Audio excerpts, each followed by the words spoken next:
नमस्कार दोस्तों, स्वागत है आपका आज के मुख्य समाचारों में। जी हां दोस्तों, आपको यहां पर देखने को मिलेंगी सुबह से लेकर शाम तक की तमाम बड़ी खबरें, मुख्य समाचार, ब्रेकिंग न्यूज अपडेट्स के रूप में। तो दोस्तों, आप सभी लोगों से रिक्वेस्ट है इस वीडियो को ज़्यादा से ज़्यादा लाइक और शेयर करें। तो चलिए दोस्तों, जान लेते हैं आज की पहली बड़ी खबर। पीएम मोदी बोले, रोज 2-3 किलो गाली खाता हूं। तेलंगाना में कहा, मेरा शरीर गालियों को पोषण में बदल देता है। जी हाँ दोस्तों, प्रधानमंत्री नरेंद्र मोदी ने शनिवार को तेलंगाना में कहा कि उन्हें रोजाना 2-3 किलो गाली मिलती है, लेकिन उनका शरीर उन गालियों को पोषण में बदल देता है। यह बात उन्होंने बीजेपी कार्यकर्ताओं को संबोधित करते हुए कही। उन्होंने कहा कि लोग मुझे पूछते हैं कि मोदी जी आप थकते नहीं हैं क्या, तो मैं उनसे कहता हूं कि भगवान ने मेरे शरीर में कुछ ऐसा मैकेनिज्म बनाया है कि गालियां प्रोसेस होकर न्यूट्रिशन बन जाती है। प्रधानमंत्री हैदराबाद के बेगमपेट एयरपोर्ट पर जनता को संबोधित कर रहे थे। उन्होंने कहा कि कुछ लोग निराशा और हताशा के कारण सुबह शाम मोदी को गालियां देते रहते हैं। पूरी डिक्शनरी उन्होंने मोदी को गाली देने के लिए खपा दी है। मेरी आपसे विनती है कि ऐसी बातों से आप परेशान नहीं होना, क्योंकि आपके पास गालियां देने के सिवाय कुछ बचा ही नहीं है। इसके बाद दोस्तों, अगली बड़ी खबर। आम आदमी पार्टी अभी भी 10 साल पुराने विचारों में है कैद। असम के सीएम हिमंत बिस्व शर्मा का केजरीवाल पर तंज। जी हां दोस्तों, असम के मुख्यमंत्री हिमंत बिस्व शर्मा ने दिल्ली के मुख्यमंत्री अरविंद केजरीवाल और उनकी पार्टी पर निशाना साधा है। उन्होंने कहा है कि आम आदमी पार्टी अभी भी 10 साल पुराने विचारों में कैद है। उन्होंने ये बात अंग्रेजी अखबार हिंदुस्तान टाइम्स के एक कार्यक्रम में कही। उन्होंने आगे कहा कि अगर कांग्रेस का वोट शेयर आम आदमी पार्टी को जाता है और आम आदमी पार्टी का वोट शेयर किसी खास पार्टी को जाता है तो सही है। इतना ही नहीं, उन्होंने अरविंद केजरीवाल पर हमला करते हुए कहा कि दिल्ली में कोई है जो नगरपालिका जैसी सरकार चला रहा है। इस कार्यक्रम में हिमंत बिस्व शर्मा ने कई मुद्दों पर बात की और कहा कि सीएए बीजेपी का कमिटमेंट और उनकी विचारधारा का भी भाग है और इसे पूरा किया जाएगा। अपने बेबाक जवाबों के लिए जाने जाने वाले शर्मा ने कहा कि साल 2024 तक हम 2 से 3 नए राज्यों में सरकार बना चुके होंगे। इसके बाद दोस्तों, अगली बड़ी खबर। हिमाचल चुनाव खत्म हुआ मतदान। बीजेपी लगातार दूसरी बार बनाना चाहती है सरकार, तो कांग्रेस को सत्ता में वापसी की है उम्मीद। जी हां दोस्तों, हिमाचल प्रदेश की 68 विधानसभा सीटों के लिए शाम 5 बजे मतदान संपन्न हो गया। मतदान केंद्रों के अंदर पहुंच चुके लोगों को अभी भी मतदान करने की अनुमति दी जा रही थी। राज्य में 2017 में 74.6% मतदान हुआ था, जो पिछले सालों के मुकाबले सर्वाधिक था। 8 दिसंबर को अब नतीजे आएंगे। इसके बाद दोस्तों, अगली बड़ी खबर। लालू की पार्टी शहाबुद्दीन की पत्नी हिना शहाब के कारण हार गई गोपालगंज सीट। आरजेडी विधायक का बड़ा बयान।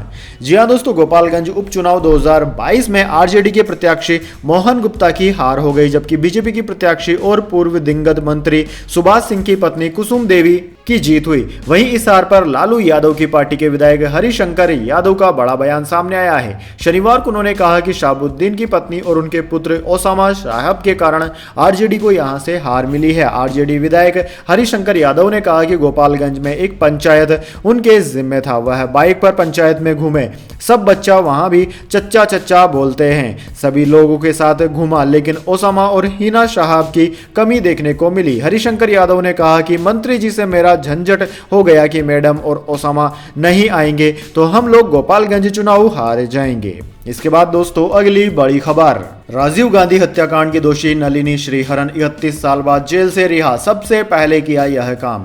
जी हां दोस्तों, पूर्व प्रधानमंत्री राजीव गांधी की हत्या की दोषी नलिनी श्रीहरन को शनिवार 12 नवंबर 2022 को जेल से रिहा कर दिया गया।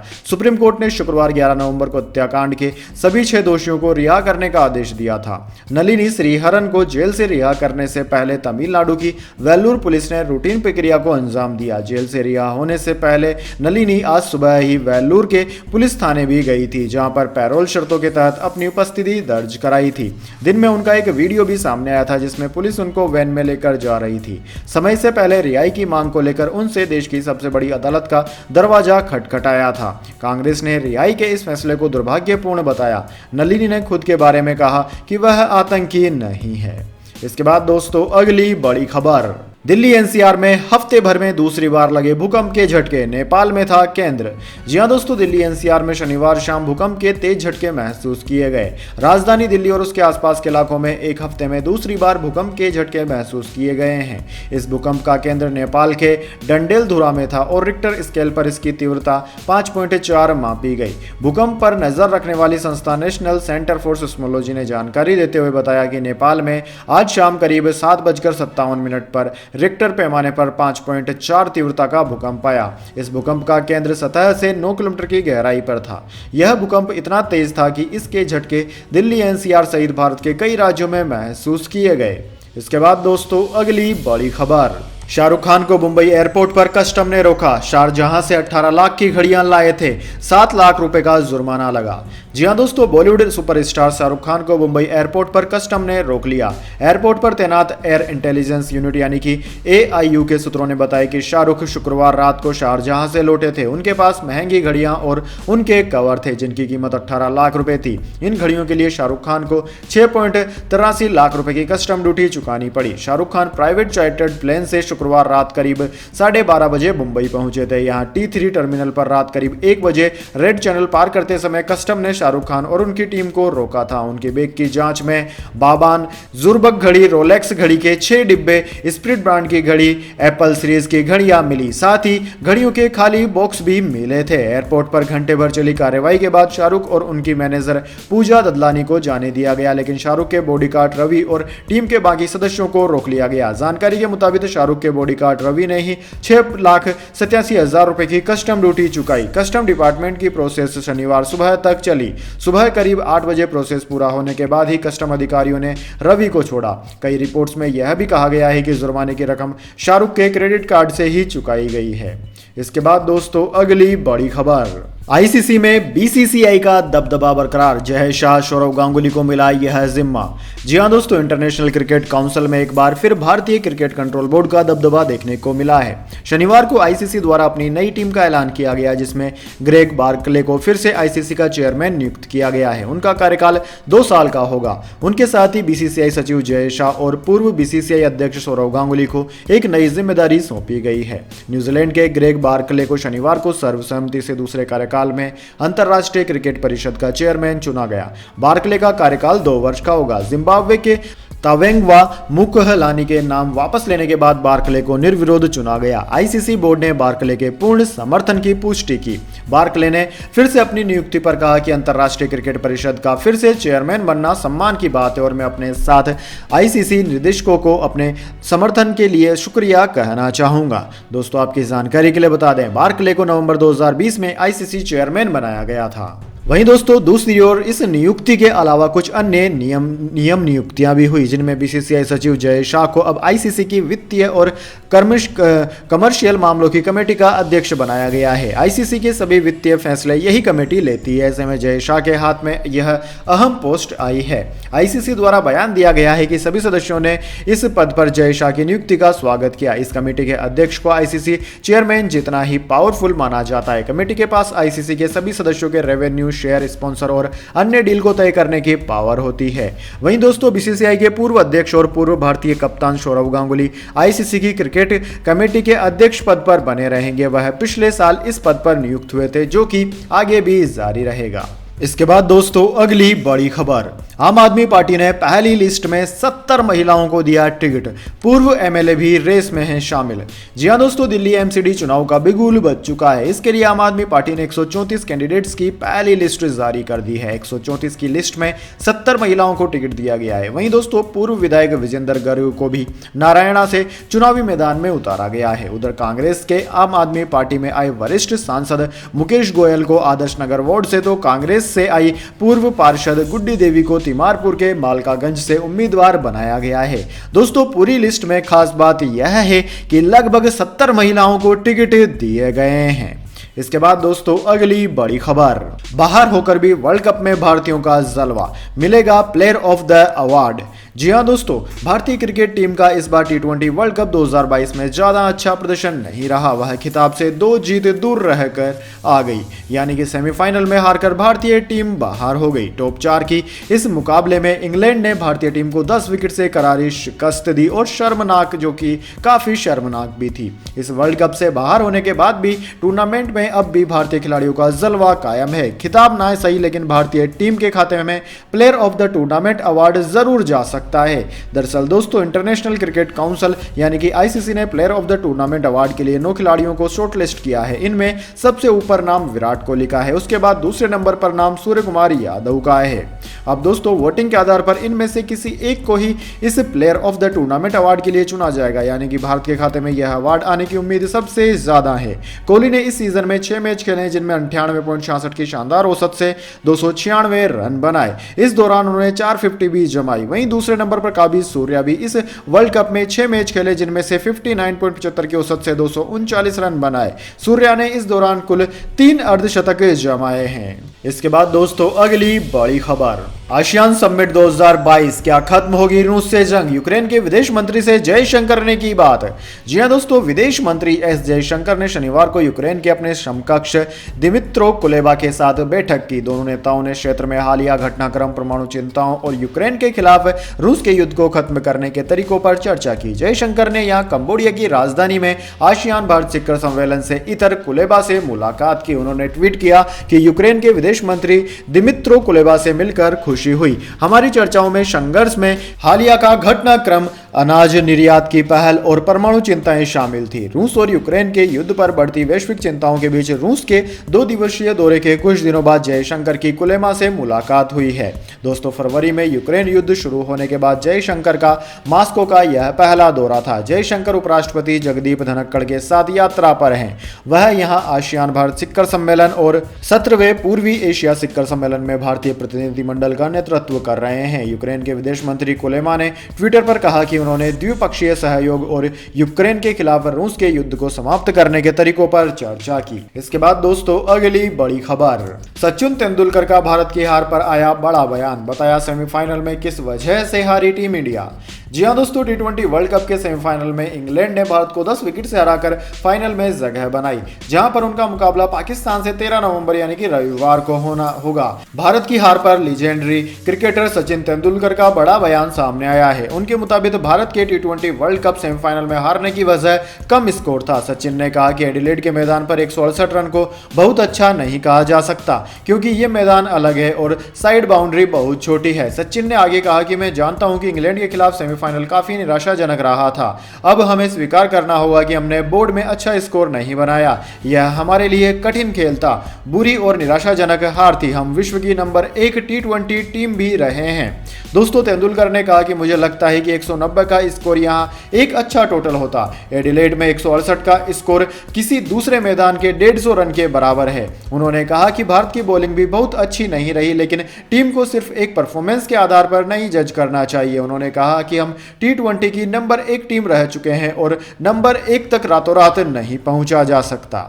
इसके बाद दोस्तों, अगली बड़ी खबर, प्रियंका के करीबी ने दिए सीएम बदलने के संकेत। आचार्य प्रमोद बोले, राजस्थान का फैसला लिखा जा चुका है, सिर्फ सुनना बाकी है। जी हां दोस्तों, प्रियंका गांधी के नजदीकी कांग्रेस नेता आचार्य प्रमोद कृष्णन ने इशारों में राजस्थान में जल्द सीएम बदलने का दावा किया।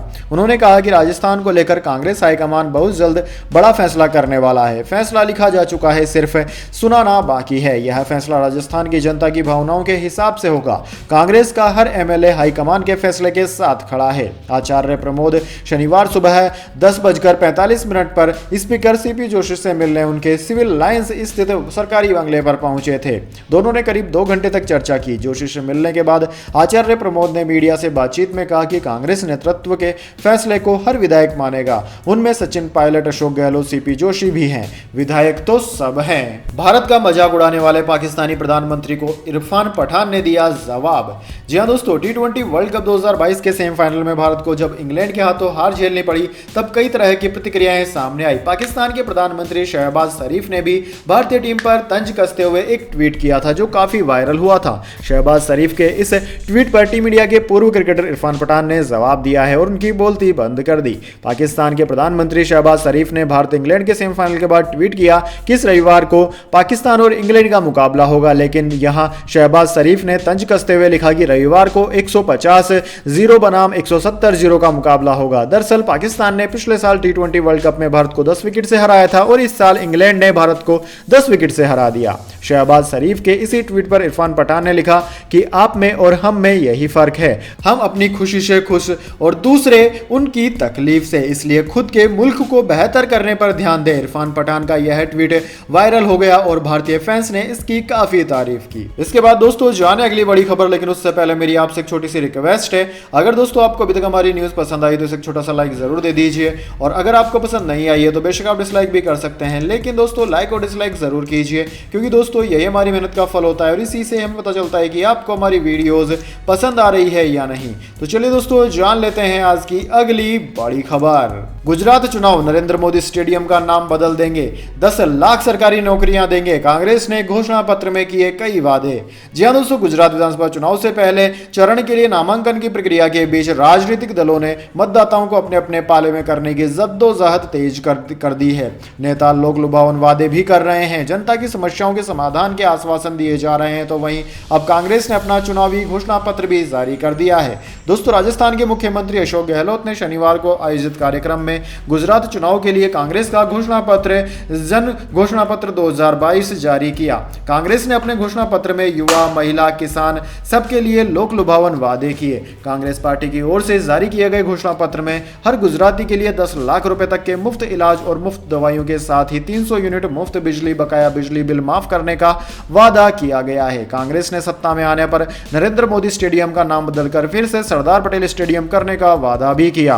पार्टी की ओर से यह भी कहा गया कि कांग्रेस सत्ता में आई तो पहली कैबिनेट मीटिंग से ही इसे सरकार का आधिकारिक दस्तावेज बनाकर काम किया जाएगा। इसके बाद दोस्तों अगली बड़ी खबर, आरबीआई गवर्नर ने महंगाई पर चिंता जताई, कहा अक्टूबर में इन्फ्लेशन रेट 7% से कम रहने की है उम्मीद। जी हां दोस्तों, भारतीय रिजर्व बैंक के गवर्नर शक्तिकांत दास ने कीमतों में बढ़ोतरी को लेकर एक बड़ी चुनौती बताते हुए उम्मीद जताई है कि अक्टूबर में मुद्रास्फीति की दर 7% से कम रहेगी। सितंबर में खुदरा मुद्रास्फीति दर 7.4% हो गई, जबकि अगस्त में यह 7% पर थी। खाद्य और ऊर्जा उत्पादों की कीमतों में तेजी के कारण इसमें बढ़ोतरी आई थी। दोस्तों दास ने अक्टूबर माह के लिए मुद्रास्फीति की दर में कमी आने की इस उम्मीद के लिए सरकार और आरबीआई द्वारा पिछले 6-7 महीनों में उठाए गए उपायों को जिम्मेदार बताया। उन्होंने एक समिट में कहा कि इन्फ्लेशन को 2 से 6% के दायरे में रखकर लक्ष्य में बदलाव की जरूरत नहीं है, क्योंकि 6% से अधिक की महंगाई दर आर्थिक ग्रोथ को प्रभावित करेगी। इसके बाद दोस्तों अगली बड़ी खबर, इस राज्य में आज भी भारी बारिश का अलर्ट, 27 जिलों में स्कूल बंद। जी हां दोस्तों, तमिलनाडु में पिछले कुछ दिनों से भारी बारिश कहर बरपा रही है। मौसम विभाग ने आज भी तमिलनाडु, पुडुचेरी और कराईकल में भारी बारिश का अलर्ट जारी किया है। भारी बारिश की संभावना के चलते राज्य के कई इलाकों में स्कूल की छुट्टियां कर दी गई है। वहीं दोस्तों तमिलनाडु के 4 जिलों तिरुवल्लुर, रानीपेट, डिडिगुल, थैनी और नीलगिरी जिले और कांचीपुरम के लिए रेड अलर्ट जारी कर दिया गया है। दोस्तों आपकी जानकारी के लिए बता दें, बीते कई दिन से बारिश के बीच तमिलनाडु के जिलों में स्कूल बंद है। इसे देखते हुए तमिलनाडु के 27 जिलों में स्कूल की छुट्टी घोषित कर दी गई है। इसके बाद दोस्तों अगली बड़ी खबर, बीजेपी की दूसरी लिस्ट जारी, अब तक 166 सीटों पर उम्मीदवारों का हो गया ऐलान। जी हां दोस्तों, गुजरात में विधानसभा चुनाव के लिए सियासी दलों का अभियान अब जोर पकड़ रहा है। पहले चरण के लिए जारी नामांकन की प्रक्रिया के बीच राजनीतिक दलों की ओर से उम्मीदवार घोषित किए जाने का सिलसिला अभी भी जारी है। 27 साल के सूबे की सत्ता पर काबिज भारतीय जनता पार्टी ने गुजरात चुनाव के लिए अपने उम्मीदवारों की एक और सूची जारी कर दी है। बीजेपी की ओर से गुजरात चुनाव को लेकर जारी की गई उम्मीदवारों की दूसरी सूची में 6 सीटों से उम्मीदवार घोषित किए गए हैं। बीजेपी ने धोराजी, खंबालिया, कुतियाना, भावनगर, पूर्व अनुसूचित जनजाति के लिए आरक्षित डेडियाना पाड़ा और 84 विधानसभा सीट से अपने उम्मीदवारों के नाम का ऐलान कर दिया। बीजेपी ने धोराजी सीट से महेंद्र भाई पांडलिया को टिकट दिया है। इसके बाद दोस्तों अगली बड़ी खबर, एमपी की हवा खुलकर सांस लेने लायक नहीं बची। ग्वालियर भोपाल सबसे ज्यादा प्रदूषित। इंदौर उज्जैन जबलपुर की हवा भी है जहरीली। जी हां दोस्तों, मध्य प्रदेश के कई शहरों में हवा सांस लेने लायक नहीं बची है। वाहन और फैक्ट्रियों से निकलने वाला धुआं यानी कि स्मोग हवा को जहरीला बना रहा है। सबसे ज्यादा खराब हालत ग्वालियर, भोपाल और सिंगरौली की है। यहाँ वायु प्रदूषण मापने वाला एयर क्वालिटी इंडेक्स यानी कि एक्यूआई खतरे के निशान 300 के पार पर चला गया। इससे दमा और दिल संबंधी बीमारी वालों को सबसे ज्यादा परेशानी हो रही है। दोस्तों, शुक्रवार को ग्वालियर और भोपाल में दिन में एक बार हवा में प्रदूषण का स्तर 325 के पार पहुंच गया। सिंगरौली में भी एक्यूआई 300 के पार चला गया। तो दोस्तों, यह थी आज की तमाम बड़ी खबरें। इसके बाद दोस्तों बारी आती है आज के माइंड क्यूज क्वेश्चन की। जी हां दोस्तों, एक आसान से सवाल का जवाब देकर आप जीत सकते हैं एक अमेजिंग सरप्राइज गिफ्ट हमारे यूट्यूब चैनल की ओर से। तो दोस्तों, आज का सवाल आपकी स्क्रीन पर आ चुका है। क्षेत्रफल की दृष्टि से भारत का सबसे बड़ा राज्य कौन सा है? जी हां दोस्तों, अगर आप जानते हैं इंडिया का लार्जेस्ट स्टेट क्षेत्रफल की दृष्टि से, तो जल्दी से उसका नाम कमेंट बॉक्स में लिख दीजिए। अगर दोस्तों आपका जवाब होता है एकदम सही और आप चले जाते हैं लकी विजेता के रूप में, तो आपको मिल सकता है एक अमेजिंग सरप्राइज गिफ्ट हमारे यूट्यूब चैनल की ओर से। तो दोस्तों जल्दी से अपना उत्तर कमेंट बॉक्स में लिख दीजिए, वीडियो को लाइक कर लीजिए और चैनल को सब्सक्राइब करके बेल आइकन भी दबा लीजिए। धन्यवाद। वंदे मातरम। जय हिंद, जय भारत।